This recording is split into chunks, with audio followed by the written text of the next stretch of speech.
Bonjour. Alors, j'espère que vous allez toujours bien. Moi, ça va très bien et justement, ça va très bien parce que je veux vous expliquer plein de choses de psychologie, plein d'astuces et plein de choses qui m'ont aidé d'ailleurs à être quelqu'un de mieux et quelqu'un qui est plus persévérant, plus résilient et qui a plus de, de persévérance dans les actions et dans les choses qu'il doit faire. Donc ça c'est pour moi et je vais vous expliquer comment vous aussi vous pouvez être très persévérant et finalement enfin accomplir les choses que vous voulez vraiment accomplir. Alors la première chose pour être persévérant et pour vraiment, d'ailleurs il y a pas mal de sportifs de haut niveau qui utilisent cette astuce-là et ça aide aussi à être en meilleure santé et à éviter d'avoir une tension artérielle trop élevée et plein d'autres choses, problèmes cardiaques, problèmes de reproduction, etc. Mais également et surtout avoir une résilience de fer, c'est de toujours terminer votre douche par une douche froide, mais vraiment au plus froid. Et finalement, c'est une technique assez ancienne qui a été utilisée depuis des générations et des générations. Et cette technique, finalement, elle est toute simple, elle est toute bête. Il suffit simplement, c'est pas évidemment la plus facile, mais il suffit simplement de tourner le robinet à l'eau froide à la fin de votre douche. Et ça va vraiment aider aussi votre confiance en vous, parce que voilà, si vous l'avez fait, ben voilà, vous pouvez vous sentir mieux. Et après, votre aspect envers vous-même et euh, voilà, votre physique, votre manière même de marcher dans la rue va peut-être changer temps après temps grâce à la douche froide parce que voilà vous aurez déjà réussi quelque chose et vous savez aussi souvent on sait que la plupart des gens ont du mal à faire ça et donc on se sent d'autant plus fier. C'est vraiment quelque chose pour avoir une résilience incroyable et pour avoir voilà pour aussi augmenter la circulation des organes etc. Les organes internes vous savez qui travaillent dans notre corps, la tension artérielle, même la minceur, ça permet aussi de garder un poids, non mais un physique plus ou moins constant.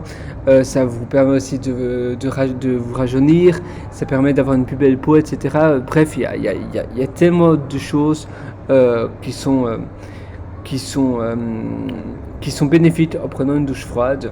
Et le mieux, c'est si vous prenez une douche mettons, pendant 10 minutes, et bien vous allez terminer pendant 5 minutes de douche froide. C'est en règle générale, on compte, voilà. Il n'y a pas vraiment, je me souviens même plus, mais il n'y a pas vraiment de terme il n'y a pas vraiment de règles, mais bon, c'est bien de terminer une douche froide par la moitié du temps que vous avez d'eau chaude. Donc, si vous prenez votre douche pendant 10 minutes, et bien vous terminez pendant 5 minutes de douche froide. Mais bon, on peut dire un quart. Voilà, ne fût-ce que 3 minutes pour, voilà, si vous restez 7 minutes sous votre douche avec de l'eau chaude, 7 à 8 minutes, et bien terminez votre douche par 3 minutes d'eau froide. Et ça, c'est parfait finalement. C'est pas trop peu et c'est suffisant pour avoir tous les effets bénéfiques. Alors, aussi souvent on entend, voilà, les peurs, les phobies, etc. C'est assez dur, ça nous fait vraiment peur. Vous savez, quand, je sais pas, si on a la phobie des araignées par exemple, ou la phobie des cigales, des migales, des hamsters même, voilà, je ne sais pas, mais tout le monde a des phobies différentes. Et en fait, il n'y a aucune phobie qui est bizarre. Vous pouvez même avoir une phobie de fruits, ou je ne sais pas, avoir la phobie de la banane, la phobie de la pomme, la phobie des taxis, ou la phobie d'un avion, etc. En fait, il y a moyen de vaincre ça, et la meilleure, la plus simple et la moins chère, qui est gratuite d'ailleurs, il ne faut pas aller chez des coachs, il ne faut pas aller chez des psychologues, c'est simplement décentraliser, on va dire, décentraliser, euh, comment dire, c'est plus ou moins virtualiser votre phobie, vaincre votre peur de manière à distance, progressivement, et cela consiste en fait à prendre une photo ou regarder des photos tous les jours sur internet de la chose dont vous avez vraiment super peur et vous imaginez vraiment dedans. Donc, mettons, si vous avez la phobie d'un avion, vous imaginez, tous les soirs, vous regardez une photo d'un avion et vous imaginez de cet avion en train de voler. Si vous avez la phobie des serpents ou des araignées ou des requins, eh bien, vous allez aussi à nouveau regarder tous les jours une photo du requin et vous imaginez en train de le caresser et au fur et à mesure, chaque jour, essayez d'agrandir cette photo pour avoir une photo de plus en plus grande. Et progressivement, vous allez faire ça et vous allez vraiment vous imaginer. Puis après, vous allez mettre de plus en plus de photos, même des posters de votre maison. Après, je veux dire, 1 à 2 semaines après le commencement du visionnage de photos. Et puis après, mettons, vous pouvez, je sais pas, aller voir des araignées ou des requins ou ça dépend de l'animal ou de la chose, mais vous pouvez aller dans un zoo et voir. Vous savez, dans un zoo, vous êtes en sécurité, mais en même temps, essayez de voir cet animal ou si c'est une phobie d'autre chose, essayez de voir, mettons, si vous avez la phobie de la pomme ou de la banane, je sais pas, hein, c'est un truc, je sais même pas si c'est des personnes qui ont une phobie de fruits, mais je pense que ça existe. Et alors vous mettez, mettons, par exemple, vous pouvez mettre, sur la table, vous allez mettre une banane ou une pomme, vous voyez.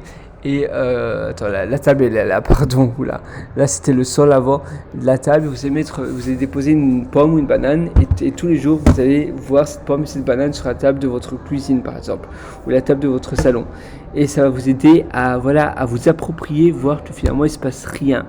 Vous n'allez pas encore toucher, vous n'allez pas encore manger s'il s'agit d'un fruit, même d'un requin ou d'un serpent ou d'une araignée. Vous pouvez après manger ça si on en vend dans le pays où vous habitez, mais c'est vraiment une bonne chose. Et puis après, vous pouvez, je sais pas, essayer de vous approcher de plus en plus de cet objet, de ce requin, etc.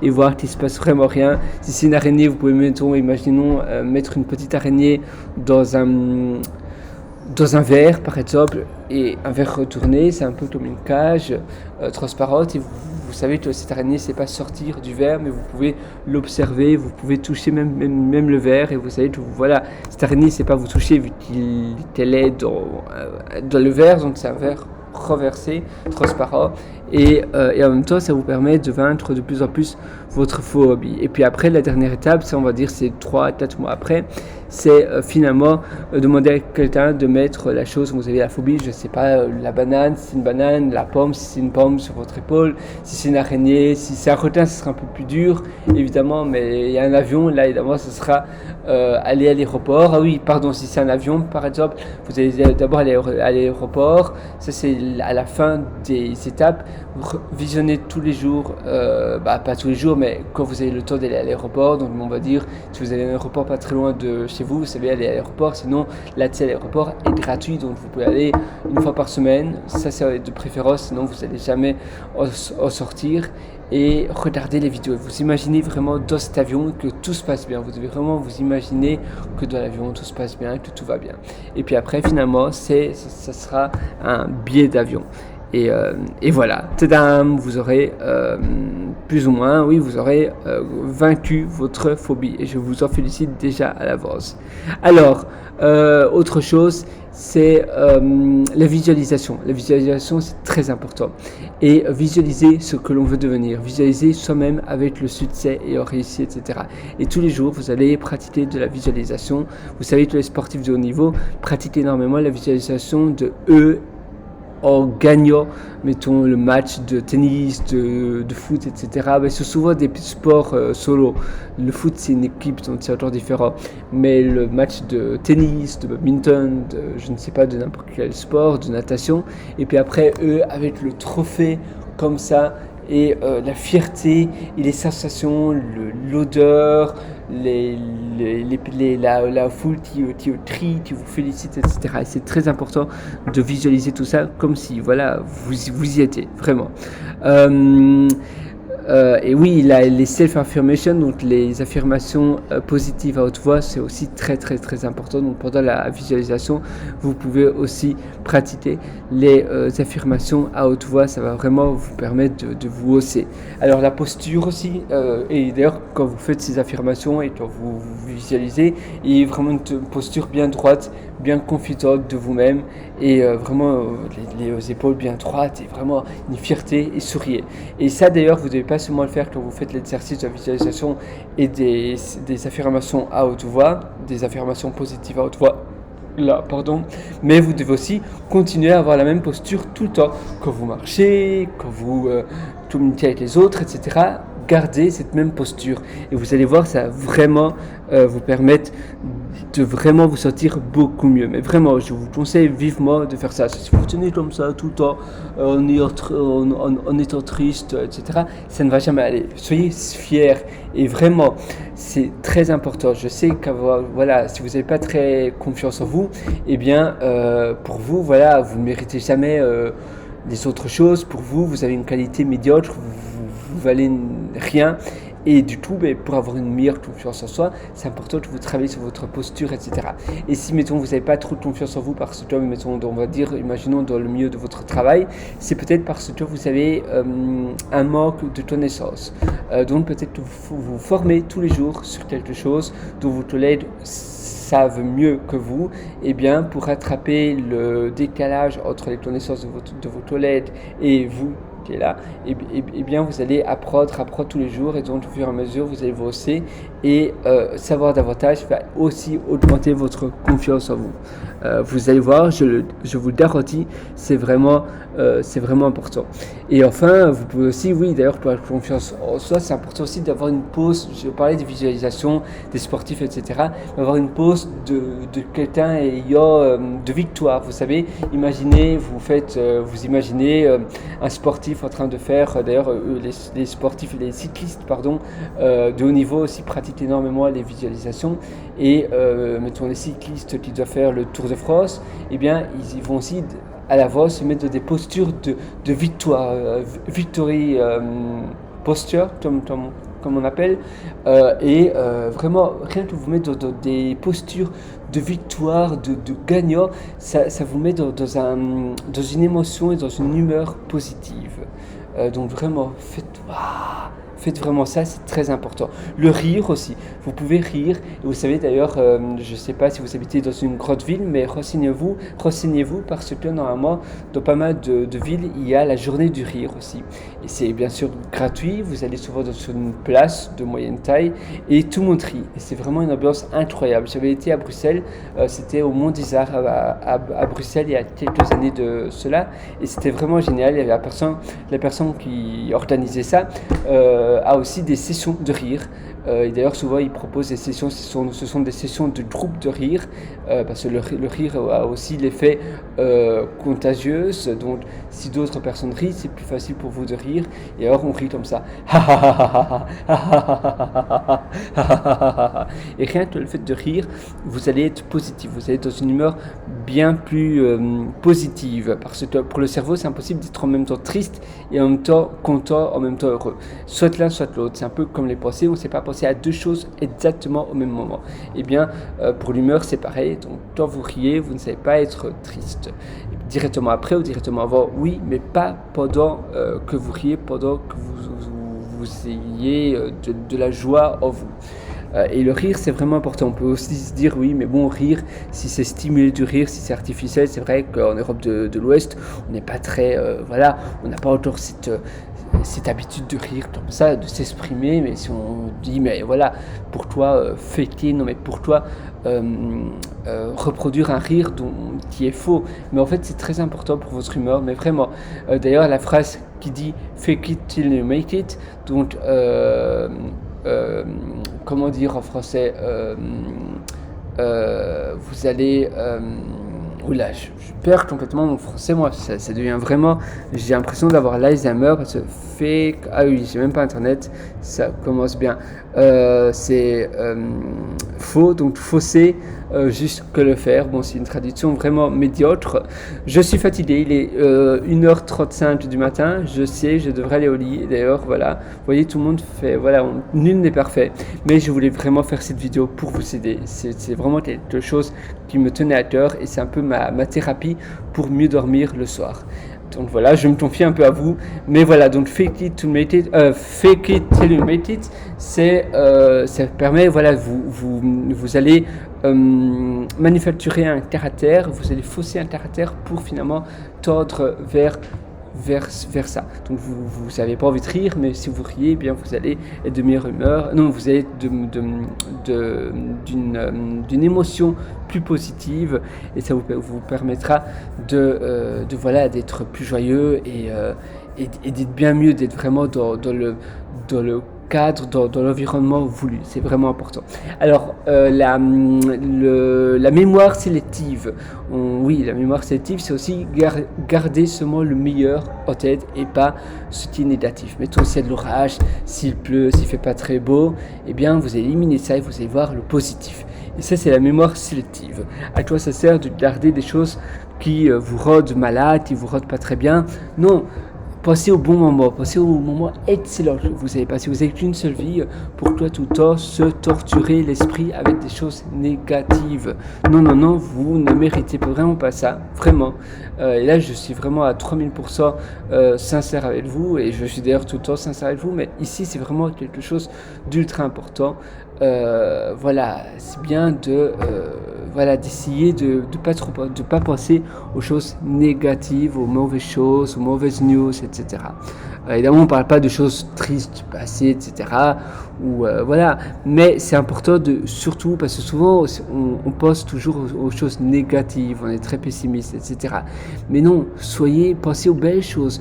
Voilà, vous devez vraiment prendre l'habitude de nourrir votre cerveau par du bon terreau, vraiment.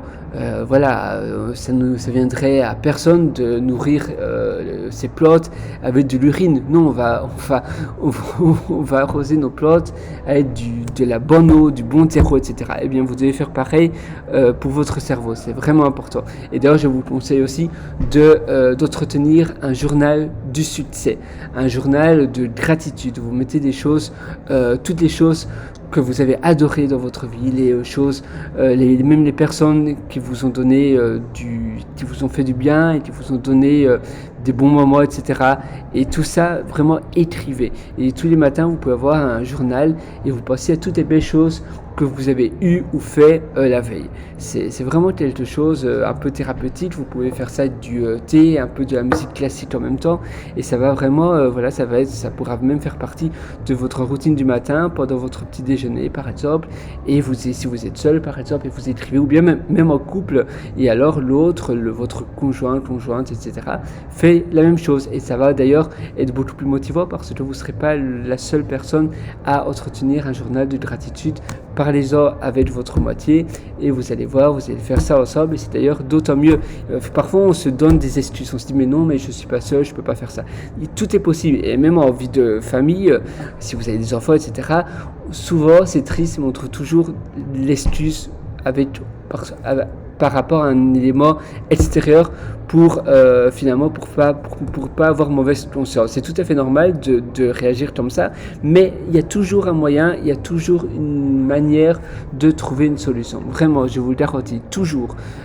Parfois, évidemment, il faut réfléchir, il faut trouver un compromis, mais il y a toujours une manière de trouver quelque chose qui permet de faire ce que vous voulez faire, comme ici, en l'occurrence, votre journal de gratitude. Oui, évidemment, les médias sociaux, etc. Passer son temps sur les réseaux sociaux à rien faire de vraiment tout héros, ça va vous rendre mal et pas très bien. Et c'est vrai que c'est important de pas trop faire ça, voilà, de vraiment éviter ou vraiment vous limiter à 1 heure ou une demi-heure, etc. La dernière chose que je voulais vraiment vous expliquer, c'est vraiment de ne pas regarder l'heure, pas trop être stressé avec l'heure, vraiment vivez intensément ce que vous vivez, soyez vraiment dedans, dans ce que vous êtes, et vous faites vraiment un jeûne de l'heure. Ça veut dire vous n'allez pas voir l'heure, pas tout le temps visionner les aiguilles, etc. Si vous avez une montre, non, c'est vraiment important d'être vraiment avec vous-même. et surtout avec le moment présent, avec la vie qui est là devant vous. Et pas à tout regarder, dans 5 minutes, dans 10 minutes, non, non, non. Parce que sinon, vous allez voir, ça va vraiment être un effet totalement différent. De plus avoir là, finalement trop de notions de l'heure. Et la même chose pour le repas. Pour toi, s'imposer un repas à une heure bien définie, vous mangez quand vous voulez. Bon, là, c'est vrai que si vous avez des enfants, etc., ça peut être plus dur. Si vous avez un conjoint ou une conjointe, parlez-en et certainement, voilà, j'espère, elle sera ouverte à faire de même ou à du moins essayer. Voilà, c'est plus ou moins tout de ce que je voulais vous dire ici. Je voulais pas faire finalement cette session trop longue. J'espère vraiment que ça va vous aider et nous on se donne rendez-vous très bientôt. Vraiment appliquez tous ces principes parce que c'est vraiment important de les appliquer et à très bientôt. Ciao.